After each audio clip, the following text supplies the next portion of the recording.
TDP senior నేత చింతకాల అయ్యన్న పాత్రుడు ఎప్పుడూ note దురుసుతో వార్తల్లోకి నిత్యము ఎక్కుతూ ఉండేవారు. కానీ ఆయన మాట్లాడిన ఒక బాధ్యతాయుతమైన మాట తెలుగుదేశం పార్టీ యొక్క క్రమశిక్షణనే తెలియజేస్తుంది.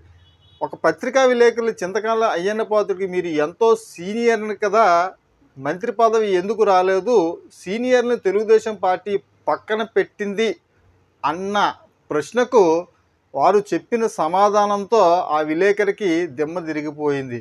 ఆయన చెప్పిన సమాధానం ఏంటి అంటే, చింతకాల అయ్యన్న పాత్రుడు అనే నేను 25 సంవత్సరాల వయస్సులోనే ఎన్టీఆర్ ప్రభుత్వంలో మంత్రి పదవిని సాధించానని, అప్పుడు సీనియర్లు బాధపడరా, కానీ ఏ రాజకీయ పార్టీకైనా యువరక్తం ఉండాలని, అందుకనే ఎప్పుడు కూడా పార్టీలో ఉన్న సీనియర్లందరినీ కూడా యువకులకి ఆహ్వానం పలుకుతూనే ఉంటామని ఆయన చెప్పిన సమాధానంతో విలేకరులకి దిమ్మ తిరిగిపోయింది.